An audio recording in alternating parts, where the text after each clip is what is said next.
अभी today's main topic of discussion will be integration.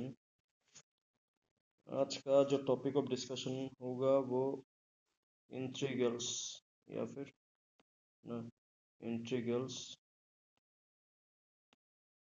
या फिर जिसको इंट्रीगेशन भी कह सकते हैं। इंट्रीगेशन को डायरेक्टली आप कनेक्ट कर सकते हैं। Integration is inverse of differentiation.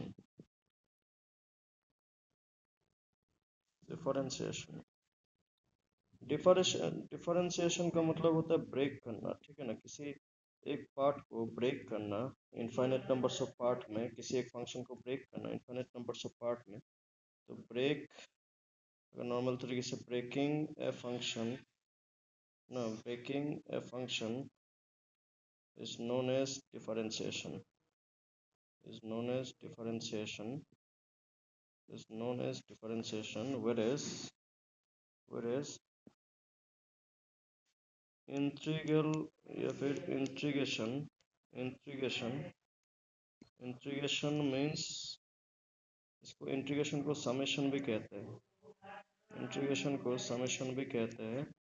Integral को ये जो सिंबल है, this is the symbol we use for integration.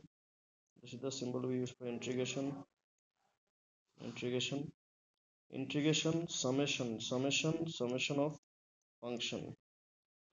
आप ऐसा मान लीजिए कि जैसे ये पूरा पार्ट था ना, इसको आपने जब ब्रेक किया तो उसको क्या किया, डिफरेंशिएशन। अभी छोटा छोटा पार्ट को ब्रेकिंग पार्ट को आप अगर सम करें तो आपको घूम फिर के वापस ये जो पूरा पार्ट टू है ये आपको वापस मिलता हुआ दिखेगा। तो आप यहाँ से समझ सकते हैं कि जो सम करने वाला पार्ट है दैट इज इंटीग्रेशन, और जो ब्रेकिंग पार्ट है दैट इज समेशन और डिफरेंशिएशन। ब्रेकिंग, डिफरेंशिएशन और जो छोटे छोटे फंक्शन को प्लस करना दैट इज इंटीग्रेशन, ठीक है ना। इसका एक छोटा सा एग्जांपल आपको मैं समझाता हूँ, तब आप ज़्यादा क्लियरिटी आपको मिलेगा। जैसे डी टी डी एक्स ना, differentiation of sine x is cos x, ठीक है। Differentiation of sine x is cos x. उसी हिसाब से आप अगर जो डिफरेंशिएशन का आंसर है उसको अगर आप इंटीग्रेट करें ना, डिफरेंशिएशन में dx नीचे होता है ना, इंटीग्रेशन में dx फंक्शन का साथ में ही होगा। कुछ जो बेसिक डिफरेंस है but between integration and differentiation वो आपको समझना ज़रूरी है। जैसे साइन एक्स का डिफरेंशिएशन कॉस एक्स होता है, तो जो आपका आंसर होगा तो कॉस एक्स का इंटीग्रेशन विथ रेस्पेक्ट टू, क्योंकि यहाँ पे वेरिएबल क्या है, एक्स है, तो जैसे हमने डिफरेंशिएशन में भी बताया था विथ रेस्पेक्ट टू जो भी वेरिएबल होगा उसके मुताबिक डिफरेंशिएट करना है, तो उसी हिसाब से जो भी वेरिएबल होगा उसका हिसाब से इंटीग्रेट भी करना है। तो cos x का इंटीग्रेशन क्या बनेगा, sin x प्लस सी। इंटीग्रेशन में क्या होता है कि हम लोग लास्ट में किसी भी फंक्शन का अगर इंटीग्रेशन हम लोग किसी भी फंक्शन का कर रहे हैं ना, किसी भी फंक्शन का अगर हमने इंटीग्रेशन कर रहे हैं, किसी भी फंक्शन का इंटीग्रेशन कर रहे हैं, तो उसका जो आंसर होता है उस आंसर के साथ एक प्लस सी लिखना ज़रूरी होता है। जब हम लोग इनफाइनाइट इनफाइनाइट इंटीग्रल्स इंटीग्रेशन दो टाइप का होता है, एक तो होता है फाइनाइट, एक होता है इनफाइनाइट। तो इनफाइनाइट इंटीग्रल्स के केस में हमें क्या लेना होता है, हमें प्लस सी लेना होता है ना। प्लस सी लाने का छोटा सा आप एक डिफरेंस आप क्यों प्लस सी लिखते हैं उसको अगर आप समझने की कोशिश करें। मान लेते हैं ये जो डिफरेंशिएशन का क्वेश्चन था, differentiation of sine x is cos x. अभी साइन एक्स के साथ अभी आप कोई दूसरा फंक्शन भी सपोज अपने साइन एक्स प्लस टू ले लिया। नाउ आप अगर साइन एक्स प्लस टू को भी डिफरेंशिएशन करेंगे, साइन एक्स का डिफरेंशिएशन क्या हो जाएगा, कॉस एक्स ना, और टू का डिफरेंशिएशन क्या हो जाएगा, जीरो। तो ultimately sign X plus two का भी डिफरेंशिएशन क्या मिल रहा है, कॉस एक्स।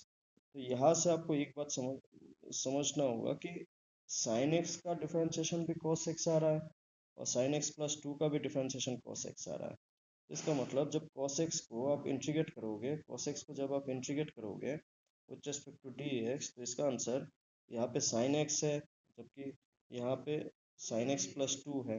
तो ये जो कांस्टेंट है, क्योंकि कांस्टेंट का डिफरेंशिएशन क्या बनता है, जीरो बनता है, तो इसका मतलब कि इंटीग्रेशन में साथ में कोई कांस्टेंट हो भी सकता है, नहीं भी हो सकता है। होने से जैसे इस वाले एग्जांपल के लिए सी का वैल्यू 2 है, इस वाला एग्जांपल के लिए सी का वैल्यू 0 है, लेकिन दोनों केस में ही डिफरेंशिएशन का जो आंसर है वो क्या बन रहा है, आपका cos x बन रहा है। ठीक है ना, दोनों में ही जो डिफरेंशिएशन का जो आंसर है वो cos x बन रहा है। इसको आप इस तरीके से भी समझ सकते हैं कि अगर डी डी एक्स ऑफ ना डी डी एक्स ऑफ कोई एक फंक्शन है एफ ऑफ एक्स, और इसका आंसर अगर एफ ऑफ एक्स मिल रहा है, तो यहाँ पे स्मॉल एक्स लिए कैपिटल एक्स लिए, तो इसका मतलब जो डिफरेंशिएशन का आंसर है उसको अगर आप इंटीग्रेट करते हैं with respect to D X किस लिए, क्योंकि वेरिएबल एक्स है।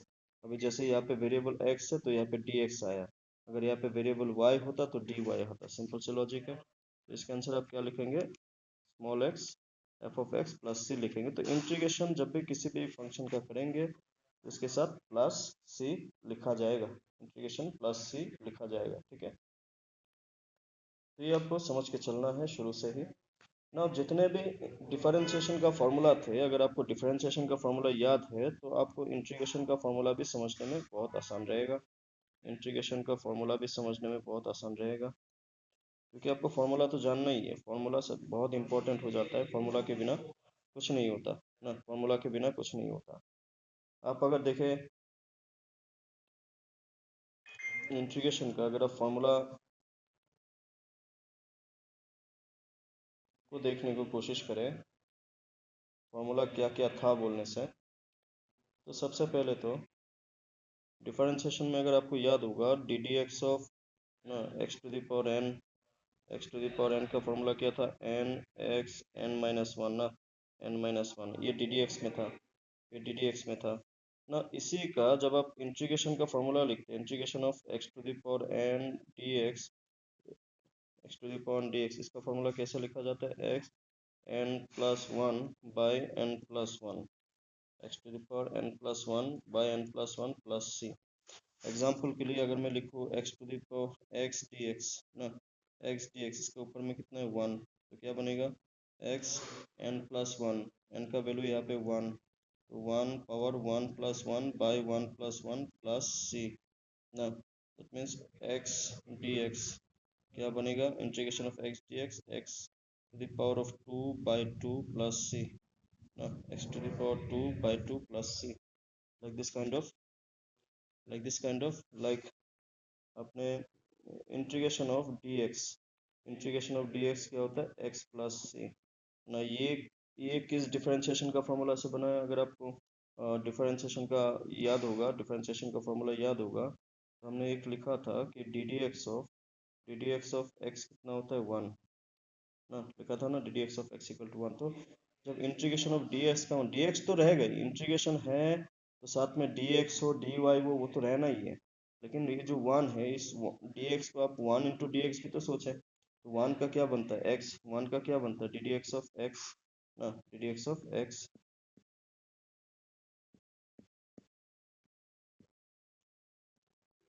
D D x of X, तो integration of D x is X plus C, ये फॉर्मूला बनता है। जैसे आपका integration of cos X, cos X क्या बनता है sine X, integration of cos X sine X plus C, ये भी हमने अभी अभी देखा ना, ये भी हमने अभी अभी देखा। फिर अब अगर इंटीग्रेशन ऑफ साइन एक्स बोले ना, इंटीग्रेशन ऑफ साइन एक्स क्या हो जाएगा minus cos X plus C. ये कैसे होता है माइनस में बोलने से, आप अगर डी डी एक्स ऑफ ना, D D x of, D D x of cos X कितना हो जाएगा, D D x of cos X, D D x of cos X is minus sine X plus C, है कि नहीं, D D x of cos x minus sine x, D D x of cos x minus sine X. तो उस हिसाब से अगर आप sine x को इंटीग्रेट करें तो माइनस को इस तरफ भेजने से क्या बन जाएगा minus cos X plus C ना, minus cos X plus C.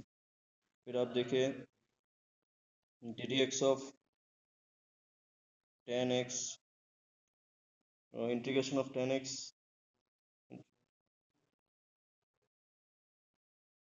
Integration of sec square X integration of sec square X क्या बनता है, 10x प्लस सी। ना ये कैसे बनता है, ये फॉर्मूला कैसे बना, इसके लिए अगर देखें D D x of 10x क्या था, D D x of 10x क्या था, सेक स्क्वायर एक्स, है कि नहीं। तो जो डिफरेंशिएशन का आंसर होगा उसको अगर आप इंटीग्रेट करते हो with respect to D X, with respect to D x, तो आपको क्या मिलेगा, 10x ना, आपको क्या मिलेगा, 10x प्लस सी, 10x प्लस सी, ठीक है।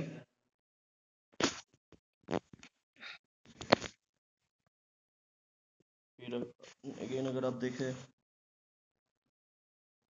जैसे d D x of cot x क्या होता है, minus cosec square x D x, minus cosec square x ना। तो इन दैट केस आप integration of cosec square x D x, इसका आंसर क्या बन जाएगा, minus cot x plus c, minus cot x plus c, ऐसा बन जाएगा।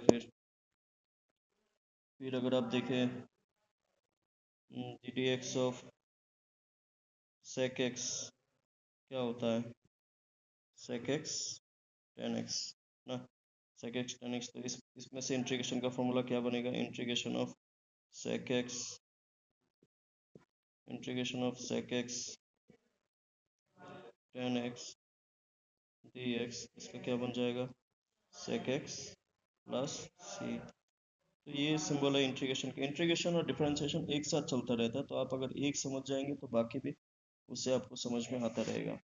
फिर अगर आप देखें D D x of, D D x of cosec X क्या था, minus cosec x cot X ना, minus cosec x cot x.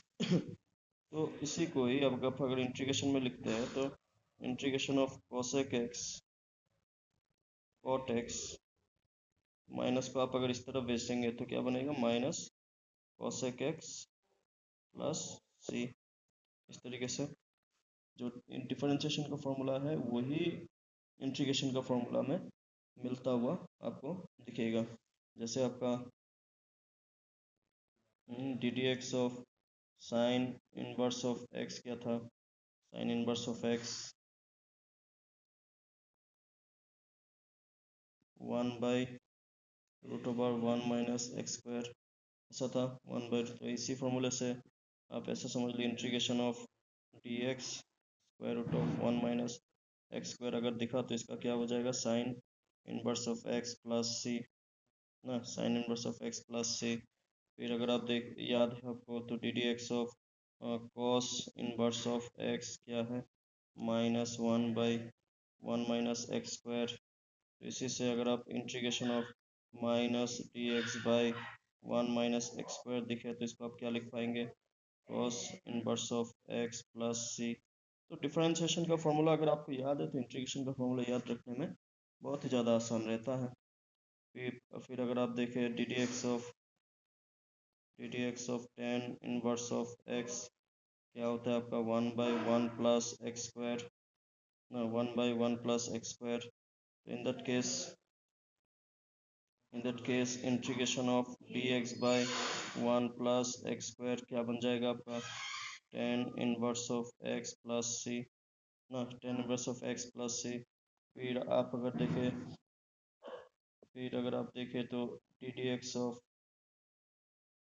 X of cot inverse of X क्या था, -1 ना, -1/1 plus x square. In that case integration of -1 D X या फिर directly minus D x 1 plus x square ऐसा लिखा हुआ हो, या फिर डायरेक्टली ऐसा लिखा हुआ -dx/1 प्लस एक्स स्क्वायर। इसको आप डायरेक्टली क्या लिख सकते हैं, cot inverse of x plus C ना, cot inverse of x plus C. फिर अगर आप देखें D D x of sec inverse of X क्या था, 1/x एक्स स्क्वायर -1 ना, एक्स स्क्वायर -1। तो इसमें से integration of D X x square root of x square -1, it can be written as sec inverse of x plus c। Sec inverse of x plus c. Then अगर आप देखें D D x of ना cosec inverse of x, इसका क्या बनता है -1 x X square -1। इसी का अगर इंटीग्रेशन का आप देखें तो minus D X X X square -1 अगर आप करें तो इसका क्या बनेगा cosec inverse of x plus C, ठीक है ना, cosec inverse of x plus C. फिर अगर आप देखें D D x of log X is 1/x, उस हिसाब से integration of 1/x D x क्या होता है लॉग एक्स प्लस सी ना। फिर आप अगर देखें तो D D x of E to the power X is E to the power X, तो integration of E to the power X with respect to D x is E to the power X plus C, like this. जो formulas थे, आप अगर और भी formulas देखें, और भी जितना भी फार्मूला है यहाँ पे, तो फार्मूला और भी हमें इंटीग्रेशन में ज़्यादा फार्मूला है actually as compare to the differentiation. अभी अगर इंटीग्रेशन करते टाइम पे बहुत सारा फंक्शन प्लस माइनस में, f of x plus g of x ना, अलग अलग फंक्शन बीच में प्लस माइनस हो, और एज ए होल अगर आपका इंटीग्रेशन है, तो ये जो इंटीग्रेशन है वो अलग अलग फंक्शन में अलग अलग तरीके से, मतलब इन शॉर्ट हर एक फंक्शन में इंटीग्रेशन अलग अलग तरीके से या फिर अलग अलग करके यूज़ होगा। अगर मैं एग्जांपल के लिए दिखाऊं कि आपको integration of x square plus x plus 2 ना डी एक्स, तो क्या हो जाएगा इंटीग्रेशन, ये जो इंटीग्रेशन है वो तीनों के लिए वैलिड है, तीनों के लिए वैलिड है, मतलब एक्स स्क्वायर के साथ भी डी एक्स आएगा, फिर एक्स के साथ भी डी एक्स आएगा, फिर इंटीग्रेशन के 2 डी एक्स। ना अगर ये 2 है ना, ये बाहर आ जाएगा, ठीक है, और इसमें कौन सा फॉर्मूला अप्लाई होगा, x to the power N D x, जो इंटीग्रेशन का फॉर्मूला हमने दिया, क्या लिखा था, n+1/n+1 प्लस सी तो एक्स्ट्रा रहेगा ही। ये जो फॉर्मूला है वो यहाँ पे भी अप्लाई होगा, यहाँ पे भी अप्लाई होगा। अप्लाई होने से इसमें क्या बनेगा, x 2+1/2+1 प्लस यहाँ पे x का पावर 1, तो x n का वैल्यू 1, 1+1/1+1 प्लस ये 2 को अगर बाहर रखेंगे क्या हो जाएगा इंटीग्रेशन ऑफ डी एक्स, और इसके साथ भी प्लस सी देखिए, बार बार सी आपको नहीं लिखना, ठीक है, सी को एक ही बार लिखेंगे क्योंकि कांस्टेंट तो कांस्टेंट ही है, 2+1 3/3 plus x2/2 plus 2x plus c. This is the integration of this particular example, this is the integration of this particular example. यहाँ तक कुछ तकलीफ है क्या, बता दीजिए एक बार, यहाँ तक कुछ तकलीफ है क्या ना, ठीक है, वो बता दीजिएगा, यहाँ तक ठीक, यहाँ तक कुछ तकलीफ है क्या, चलिए बढ़िया है। नहीं सर। तो इसका ना जैसे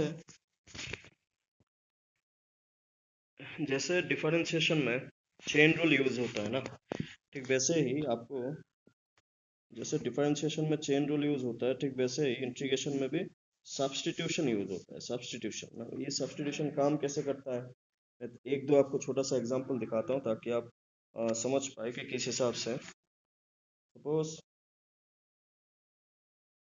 इससे पहले कुछ एक दो और एग्जांपल देखते हैं ताकि थोड़ा बहुत और आइडिया आपको मिले। सब integration of x³ -1/x² dx, ये जो अगर अलग अलग फंक्शन आपको दिख रहा है तो इस पार्ट को कैसे भी लिख सकते हैं अलजेब्रिकली, x³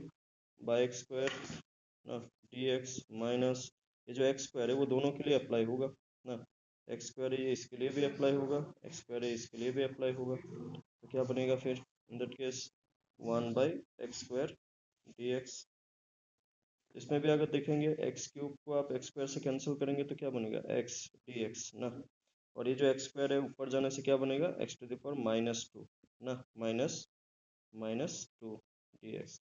इन दोनों में ही आप चाहे तो कौन सा फॉर्मूला अप्लाई कर सकते हैं, एक्स एन डी एक्स ना। क्या बनता है, x N plus one by N plus one.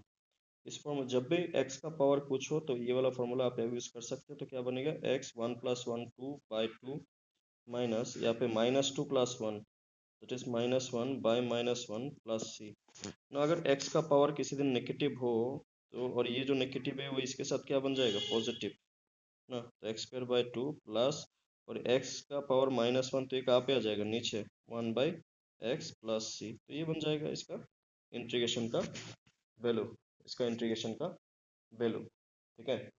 लेकिन बात ऐसा है कि कभी कभी हमें जो चेन रूल हो या फिर सब्स्टिट्यूशन हो, मैं आपको एक क्वेश्चन दिखाता हूँ सब्स्टिट्यूशन का, ताकि आप थोड़ा सा आइडिया लगा पाए।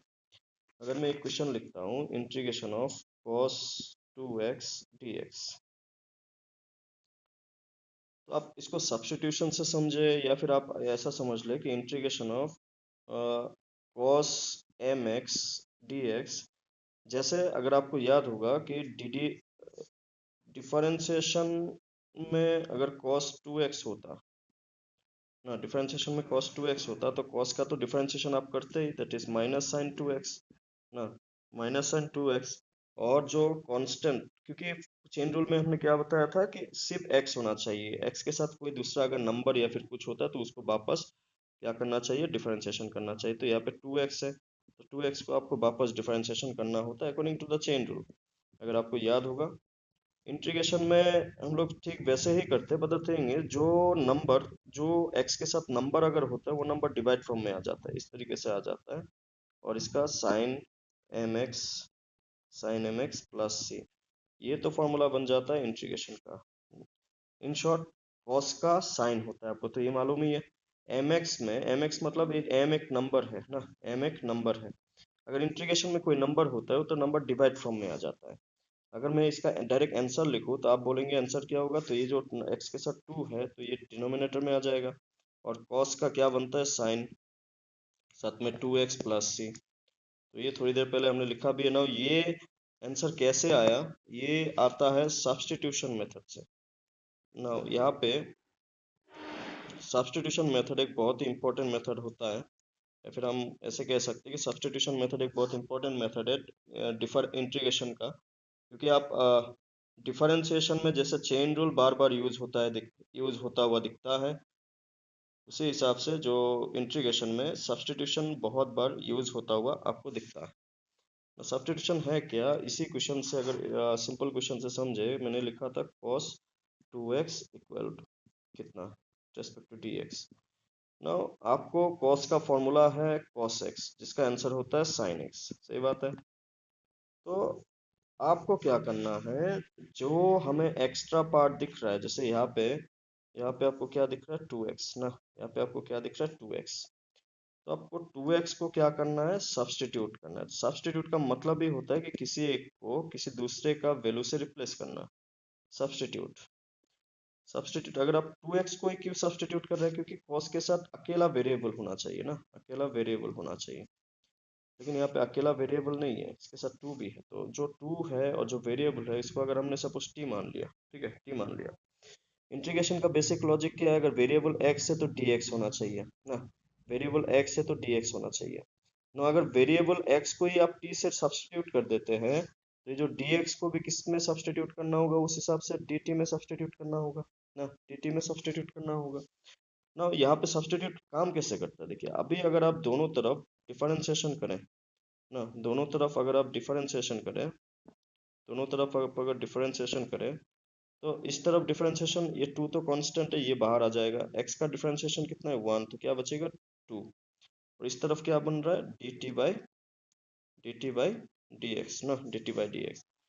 नाउ देखिए, जैसे हमने बोला, अगर आप 2x को t में से रिप्लेस कर रहे हैं, तो ये जो dx है इसको भी dt से आपको क्या करना होगा, सब्स्टिट्यूट करना होगा या फिर रिप्लेस करना होगा। यहाँ पे आप dt देख पाएंगे, तो dx को आप इस तरफ भेजिए ना, इसका नीचे कितना है, वन ना। और तो यहाँ से क्या हो जाएगा, टू इंटू डी एक्स क्या हो जाएगा, डी टी ना, two into d x D T. आपको यहाँ पे कोई टू, इस टू एक्स को तो टी ले लिया ना, इस टू एक्स को तो आप टी ले लिया। इस 2x के अलावा कोई 2 एक्स्ट्रा दिख ही नहीं रहा, मतलब इस 2 को क्या करना होगा, अगर दूसरे साइड में शिफ्ट करें तो क्या बने, dx equal to dt by 2 ना, dx equal to dt by 2। उस हिसाब से अगर आप इस ये जो इंटीग्रेशन है इसको अगर मैं यहाँ पे साइड में थोड़ा सा दिखाता हूँ, चलिए, क्योंकि पेज फुल हो गया तो वापस न्यू से शुरू करना होगा अदरवाइज। तो ये जो इंटीग्रेशन है वो क्या बन जाएगा, अभी कैसा दिखेगा, इंटीग्रेशन ऑफ cos 2x को क्या मान लिया आपने, t। अब 2x को t मान लिया तो क्या हो जाएगा, cos t ना, cos t। और dx क्या बन गया, dt बाई 2 ना, dx क्या बन गया, dt बाई 2। तो इस 2 को आप बाहर लेके आइए तो क्या बनेगा, 1/2 इंटीग्रेशन cos t dt ना। तो 1/2 cos t का इंटीग्रेशन क्या बनता है, sin t ना, sin t प्लस c ना, sin t प्लस c। तो लास्ट में अगर t को आप अगर वापस रिप्लेस करें तो इसका आंसर क्या बन जाएगा, फिर वापस अगर आप रिप्लेस करें तो क्या बन जाएगा, 1/2 साइन, और टी का वैल्यू कितना है, 2x ना, प्लस सी। तो यही मैंने शुरू में ही लिख के दिया था आपको, ये जो इसका जो प्रीवियस पेज है इसका आंसर मैंने डायरेक्टली आपको लिख के दिया था, 1/2 साइन 2x प्लस सी। तो मैंने बताया था कि जो भी नंबर होगा x के साथ वो नंबर इंटीग्रेशन में वो डिवाइड फॉर्म में आता है, ठीक है ना, इंटीग्रेशन में वो डिवाइड फॉर्म में आता है। तो आपको अभी जो मैं सॉल्विंग करके दिखाया इसमें से भी आप समझ पाएंगे, लास्ट में घूम फिर के यही आंसर मिला ना। आंसर क्या मिला, 1/2 साइन 2x प्लस सी। यही तो हमने प्रीवियस पेज पे भी आंसर लिखा था, ये साइन 2x क्योंकि cos 2x, और क्योंकि x के साथ नंबर है तो वो नंबर इंटीग्रेशन में डिवाइड फॉर्म में आता है, इंटीग्रेशन में वो नंबर डिवाइड फॉर्म में आता है। ठीक है, ठीक है, बता दीजिएगा एक बार। एक छोटा सा एग्जांपल है ताकि थोड़ा सा आपको आइडिया मिले। ठीक है, चलिए।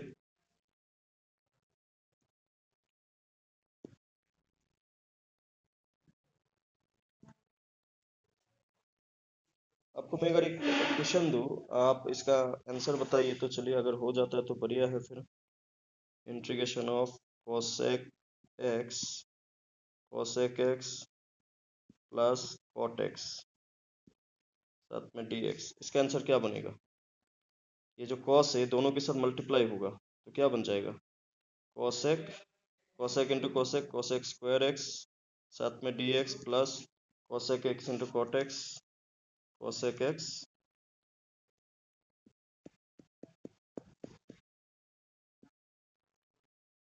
cosec x cot x dx ना।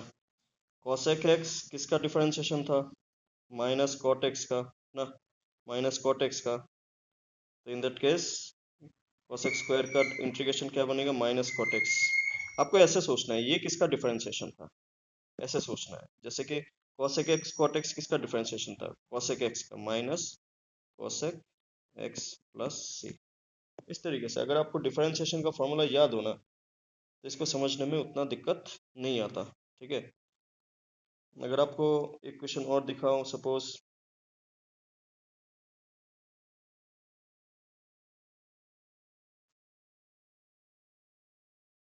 जब कोई एक क्वेश्चन है, चलिए एक क्वेश्चन है, integration of x square 1 - 1/x² dx, इसका आंसर क्या बनेगा, इसका आंसर क्या बनेगा, एक्स स्क्वायर भी इन दोनों के साथ मल्टीप्लाई होगा तो क्या बन जाएगा, x square into 1 x² dx minus X square into 1/x², x square cancel ना। तो फॉर्मूला आप अप्लाई करेंगे, x³/3 minus x plus 3, like this kind of. Example तो करने होंगे, मैं सिर्फ आपको ऐसे अभी तो नॉर्मल जो क्वेश्चन है, छोटा मोटा क्वेश्चन है, उसको हम लोग अभी डिस्कस कर रहे हैं। उसमें टाइप्स बहुत सारे हैं ना, टाइप्स बहुत सारे हैं। आपको मैं एक एल्जेब्रिकल अगर एक क्वेश्चन दिखाऊं, suppose integration of x³ minus x² plus x minus 1 by x minus 1 dx, इसको कैसे करेंगे, इसको कैसे करेंगे। आप अगर देखें इन दोनों में से क्या कॉमन आएगा इन दोनों में से? इन दोनों में से एक्स स्क्वायर को आप कॉमन ले सकते हैं। एक्स क्यूब क्या होता है? एक्स स्क्वायर इंटू एक्स, मतलब एक्स बाकी है ना, माइनस माइनस एक्स स्क्वायर में से एक्स स्क्वायर कॉमन लेने से तो क्या बचेगा? वन ना, वन। सिमिलरली आप अगर इन दोनों में से कॉमन ले, जैसे आप मिडिल टर्म फैक्टराइजेशन कभी ना कभी किया ही होगा, तो इन कॉमन लेने में आपको दिक्कत नहीं होना चाहिए। एक्स माइनस वन, इधर डी एक्स, नीचे क्या है? X minus one.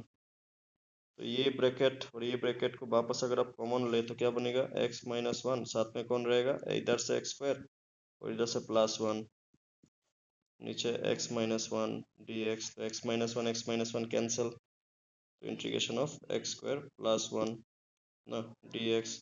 इसमें भी आप अलग अलग इंटीग्रेशन कर सकते हैं। X square d x plus integration of one d x, that is x cube by three plus x plus C. ठीक है, इस तरीके से। और अगर एल्जेब्रिकल है, अगर आपका परफेक्ट स्क्वायर है ना, परफेक्ट स्क्वायर है, परफेक्ट क्यूब है, मतलब अगर क्यूब है A plus B whole square form में, A minus B whole square form में, तो आपको वो सब अप्लाई करना है।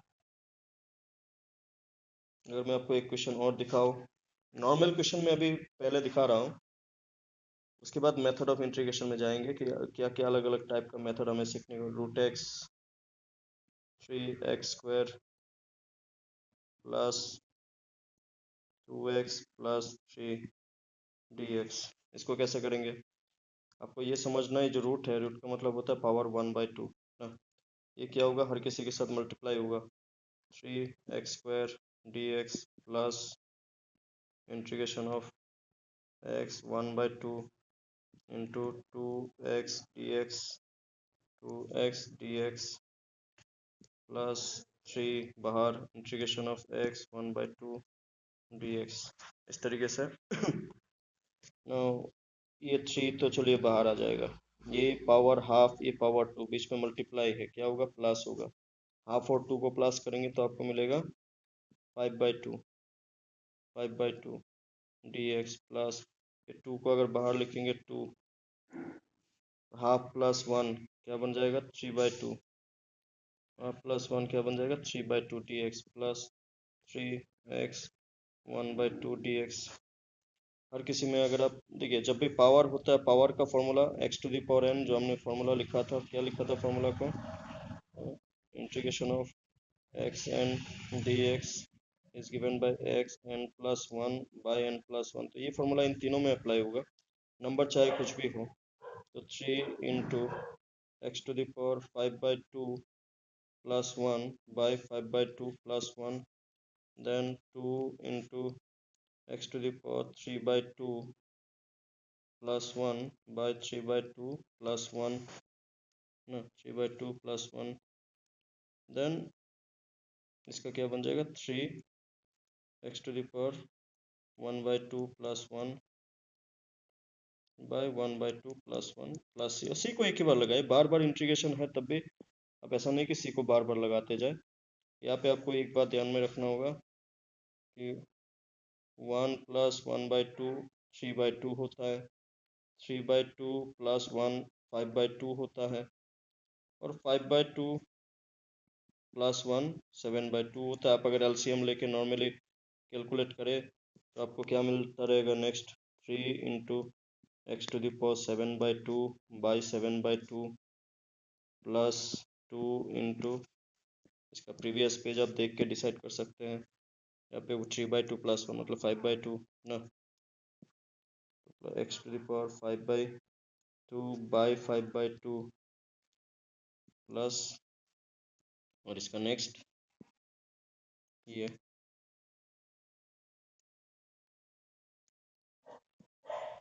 तो three into x to the power three by two by three by two plus C.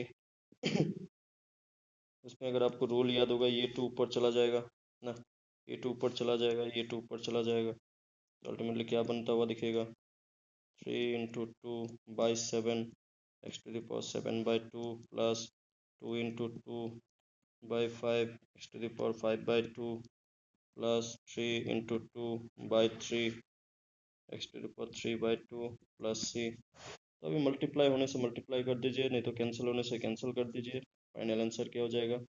3 into 2 6/7 x⁴ 7/2 plus 2 into 2 4/5 x⁴ 5/2 plus ये 3 कैंसिल करने से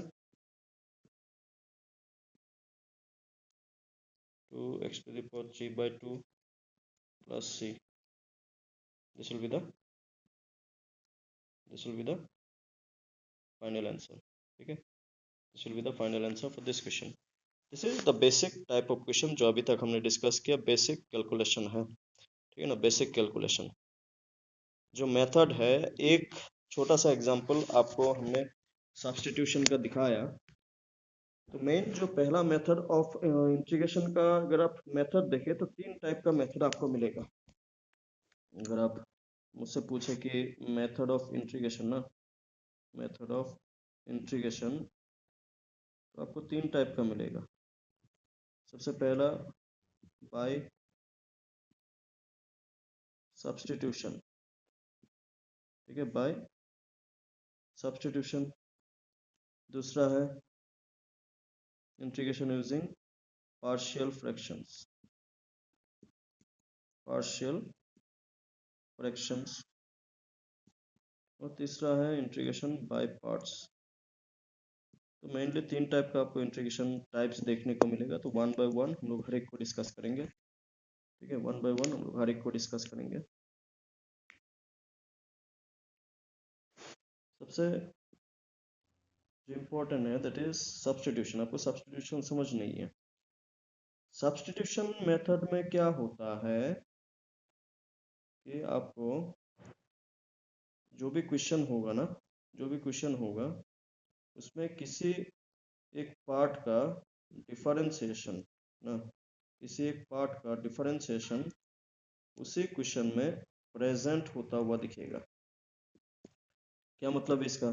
मैं एक छोटा सा एग्जांपल दिखाता हूँ आपको। सपोज मैंने लिख दिया log x by x D x. Now यहाँ पे इस फंक्शन को, यहाँ पे log x is a different function, x is a different function, लेकिन इसको आप ऐसे भी लिख सकते हैं log x into 1 by x D x. आप इसको ऐसे भी लिख सकते हैं log x into 1 by x D x. तो यहाँ पे अगर आप थोड़ा सा नोटिस करें, ये जो log x का डिफरेंशिएशन ना, log x का डिफरेंशिएशन, log x का डिफरेंशिएशन कितना होता है? 1 बाई एक्स। तो मैं यही चीज बता रहा था कि किसी एक फंक्शन का डी डी एक्स ना, किसी एक फंक्शन का डी डी एक्स अगर उसी क्वेश्चन में मौजूद हो तो उसमें जो मेथड यूज होता है सॉल्व करने के लिए इंटीग्रेशन को, उसको क्या कहते हैं? मेथड ऑफ सब्स्टिट्यूशन, ठीक है, मेथड ऑफ सब्स्टिट्यूशन, इसको कहते हैं मेथड ऑफ सब्स्टिट्यूशन। नो, जब सब्स्टिट्यूशन मेथड को डिस्कस किया जाए तो हमें ये देखना है कि जिसका डिफरेंशिएशन मौजूद है ना, इसको आप सब्स्टिट्यूट करना। मतलब इस स्टेप का नेक्स्ट स्टेप क्या होगा? आप log x को कोई एक वैल्यू से या फिर कोई वेरिएबल से सब्स्टिट्यूट कर दे। सपोज आपने t से सब्स्टिट्यूट कर दिया, ठीक है, log x को आपने किससे सब्स्टिट्यूट कर दिया? t से सब्स्टिट्यूट कर दिया। तो दोनों तरफ, जैसे मैंने थोड़ी देर पहले सब्स्टिट्यूशन का एक छोटा सा example sin 2x cos 2x का, तो दोनों तरफ आप क्या करें? डिफरेंशिएशन करें। इसके लिए मेन रूल क्या है? किसी एक फंक्शन का डिफरेंशिएशन उसी क्वेश्चन में मौजूद होना चाहिए। That is the main requirement to, so that we can use the substitution method. Now अगर आप log x का डिफरेंशिएशन करें, कितना हो जाएगा? 1 बाई एक्स ना, log x का डिफरेंशिएशन 1 बाई एक्स, और इधर क्या बन रहा है? dt by dx। हमने ये बताया था ना कि अगर आपने किसी एक x वाला वेरिएबल को, x, ये तो x वेरिएबल है ना, अपने t वेरिएबल से सब्स्टिट्यूट कर रहे हैं, क्योंकि आप जब भी इंटीग्रेशन करते हैं, डिफरेंशिएशन करते हैं, उसमें वेरिएबल होना जरूरी है। आप बिना वेरिएबल का किसी भी फंक्शन को, बिना वेरिएबल मतलब कांस्टेंट हुआ ना, तो कांस्टेंट का इंटीग्रेशन या फिर कांस्टेंट का डिफरेंशिएशन पॉसिबल नहीं है। तो इसका मतलब हो गया कि आप इस dx को भी रिप्लेस करना होगा। तो आप अगर dx को उस तरफ लेके जाते हैं तो क्या बन रहा है आपका? dx बाई एक्स क्या बन रहा है आपका? dt ना। इसका मतलब जो इंटीग्रेशन था, इंटीग्रेशन क्या था? Integration of log x into 1 by x D x. आपने log x को जब t माना तो ये जो 1/x dx ना, 1/x dx का क्या बन रहा था आपका, ये जो dx/x का मतलब ही क्या होता है, 1/x dx है कि नहीं, एक ही तो बात है। तो इसको क्या लिख सकते हैं आप, dt लिख सकते हैं ना, इसको क्या लिख सकते हैं, dt। तो ये जो पार्ट है इसको आप क्या लिख सकते हैं, dt। ठीक है, अभी आप देख पाएंगे ये डायरेक्ट नॉर्मल इंटीग्रेशन टाइप का बन गया ना। सब्स्टिट्यूशन मेथड कब यूज होता है, when ever a function differentiation is present in that function only ना, डिफरेंशिएशन ही उसी इक्वेशन में मौजूद होने से। तो क्या बन जाएगा इसका, इसका इंटीग्रेशन अभी क्या बन जाएगा, टी डी टी का, इसका क्या बन जाएगा, अगर आप फॉर्मूला अप्लाई करें तो टी 1+1/1+1 ना, plus C, that is t to the power of 2/2 plus C. और what is the value of t, t हमने किसको माना था, log x को माना था ना, टी हमने किसको माना था, log x को। तो क्या हो जाएगा, log x to the power of 2/2 plus c is the required integration of this required question। तो सब्स्टिट्यूशन इस तरीके से, सब्स्टिट्यूशन का मैं और भी एग्जांपल दिखाऊंगा। फिलहाल यहाँ पे ये एग्जांपल तो समझ में आया नहीं आया, एक बार बता दीजिए।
चलिए बढ़िया, नेक्स्ट देखते हैं फिर।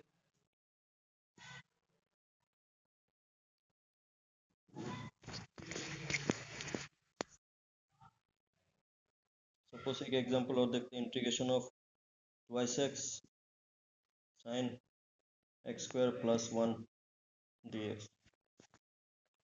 ये जो इंटीग्रेशन का फॉर्मूला है इसको अगर आप ध्यान से देखें तो ये जो x² + 1 है ना, ये जो x² + 1 है, इसका अगर आप डिफरेंशिएशन करें तो आपको क्या मिलता हुआ दिखेगा, 2x मिलता हुआ दिखेगा कि नहीं। तो बेसिकली डिफरेंट सब्स्टिट्यूशन तभी यूज होता है जब किसी एक फंक्शन का डिफरेंशिएशन उसी क्वेश्चन में मौजूद हो, जैसे इस क्वेश्चन में दिख रहा है। इसका मतलब अगर आपने x और जिसका डिफरेंशिएशन दिखेगा ना, उसी को सब्स्टिट्यूट करना है किसी और एक वेरिएबल से। अगर आप x² + 1 को t मान ले और दोनों तरफ अगर आप डिफरेंशिएशन करें, दोनों तरफ अगर आप डिफरेंशिएशन करें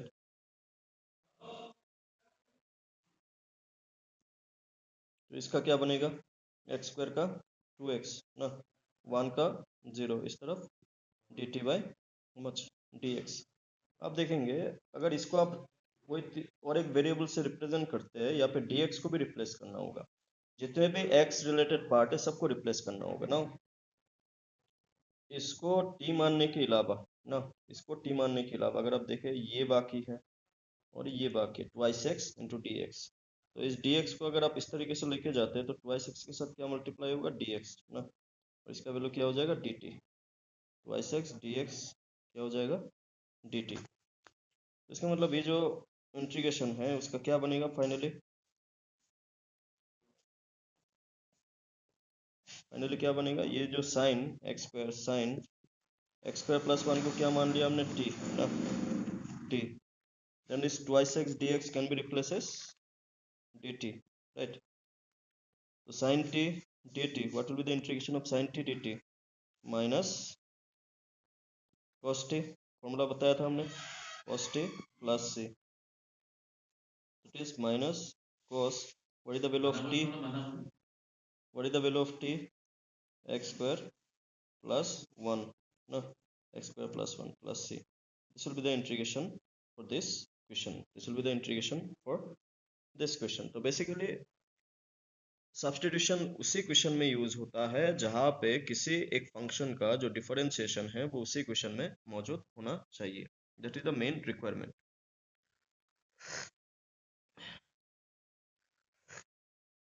चलिए और एक दो क्वेश्चन देखते हैं सब्स्टिट्यूशन का ताकि और ज़्यादा आपको क्लियरिटी मिले.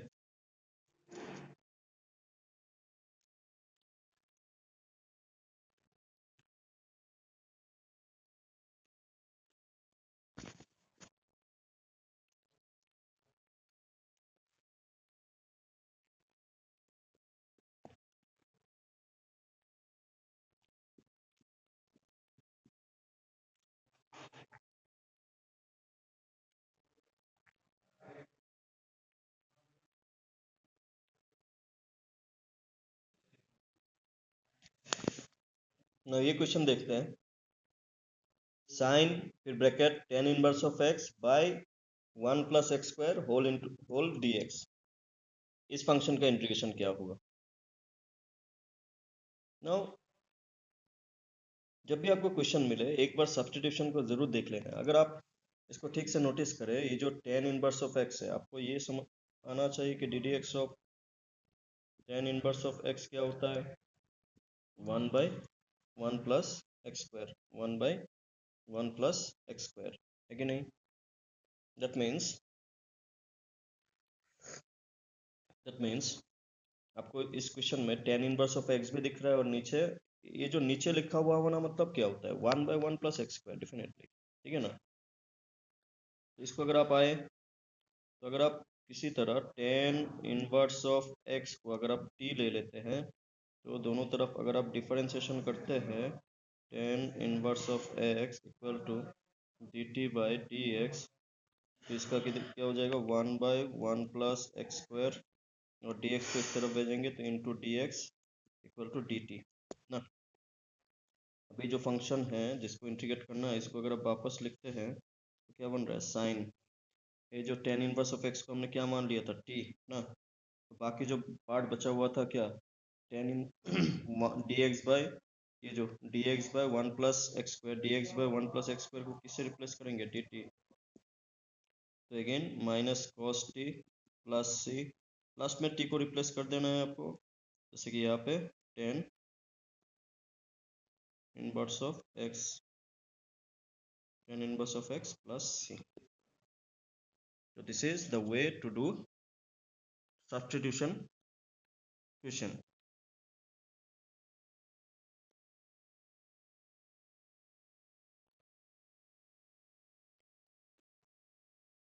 कुछ डाउट होने से बताइए.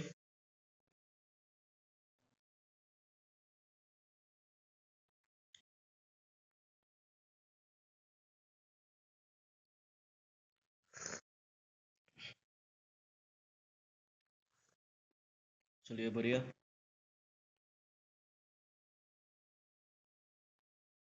चलिए बढ़िया. नाउ कुछ फॉर्मूलाज और भी आपको चाहिए जैसे कि integration of tan x D x. Tan x का इंटीग्रेशन का फॉर्मूला हमने नहीं दिया था. इसका फॉर्मूला अगर देखें सब्स्टिट्यूशन मेथड के मुताबिक ये होता है log of sec x plus C. फिर ये भी फॉर्मूला ही है, ठीक है, ये भी फॉर्मूला ही है. अगर आप integration of sec x D x देखें तो इसका क्या बनता है, log of sec x plus tan x plus C. उस हिसाब से अगर आप देखें log of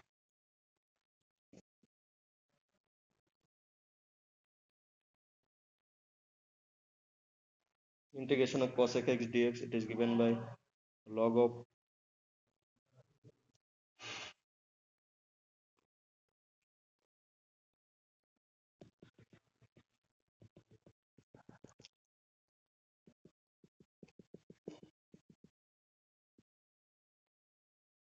cosec x dx log of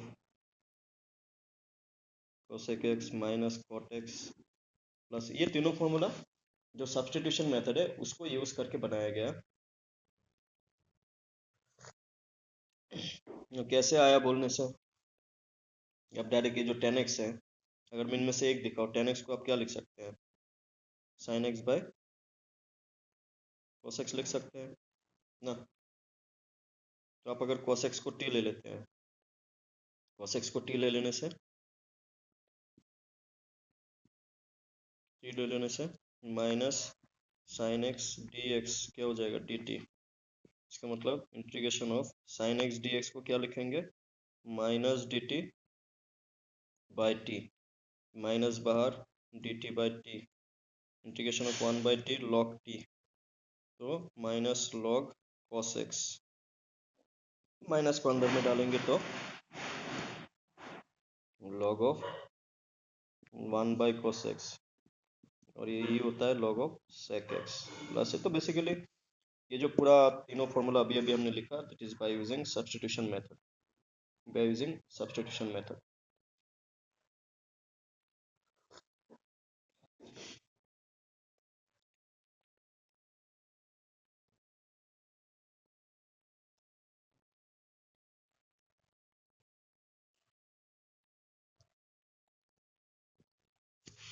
substitution method, तो चलिए एक दो क्वेश्चन और देखते हैं।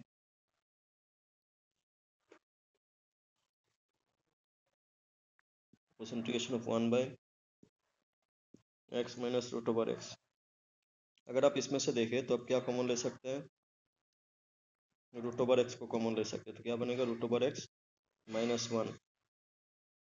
तो आप अगर इसको टी ले लेते हैं ना, रूट ओवर एक्स माइनस 1 को अगर आप टी ले लेते हैं, इसका डिफ्रेंशिएशन क्या होगा 1/2 root x D x equal to d t. अब 2 को इस तरफ भेज दीजिए, तो 1/रूट एक्स साथ में डी एक्स इस 2 डी टी, ये वाला पार्ट अगर आप इसको टी लेते हैं, बाकी बचा हुआ पार्ट क्या है d x by root over x, ultimately ये क्या बन जाएगा डी टी बाई टी ना, इट इज लॉग टी ना, log t, that is log t का value root over x minus 1 plus C. तो सब्स्टिट्यूशन एक इंपॉर्टेंट रोल प्ले करता है इन केस ऑफ इंटीग्रेशन।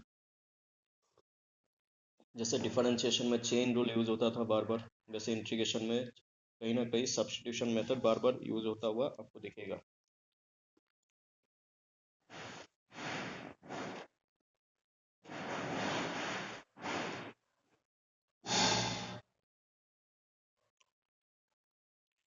जब ट्रिगोनोमेट्री चैप्टर था ना, ट्रिगोनोमेट्रिक फंक्शन, उसका फॉर्मूला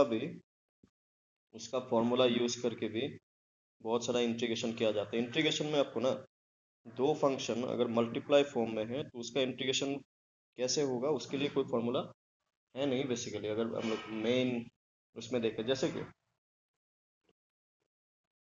आपको अगर मैं बोलूँ what is the integration of cos square x D x,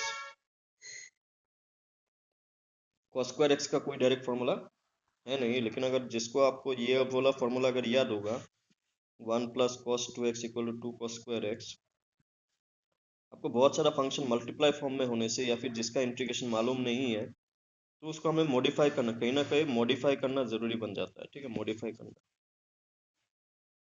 2 को अगर इस तरफ लाएंगे तो 1/2 1 plus cos 2x equal to क्या बन जाता है cos स्क्वायर एक्स ना, cos स्क्वायर एक्स। उस हिसाब से इसको अगर आप इंटीग्रेट करें तो इसको किससे रिप्लेस करेंगे, 1/2 चलिए बाहर ना, 1/2 चलिए बाहर, देन इंटीग्रेट ऑफ 1 dx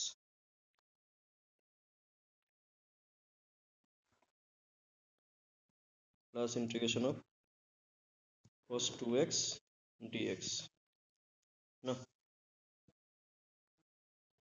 इसका फाइनल आंसर क्या बन जाएगा फिर, 1/2 तो रहेगा ही, इसका बन जाएगा x ना, इसका क्या बन जाएगा साइन 2x, और ये 2 है ना, हमने क्या बताया था डिवाइड फ्रॉम में आएगा बाय 2 प्लस सी। तो आपको काफ़ी ऐसे ट्रिगोनोमेट्रिक फार्मूला यूज़ करते हुए भी बहुत सारा क्वेश्चन आपको देखने को मिलेगा। अगर आप उसको देखेंगे तो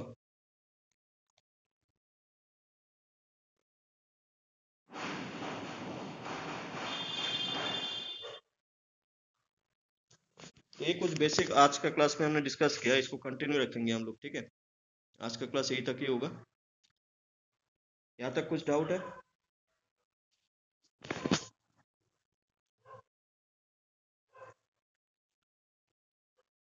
यहाँ तक ठीक है ना सब कुछ?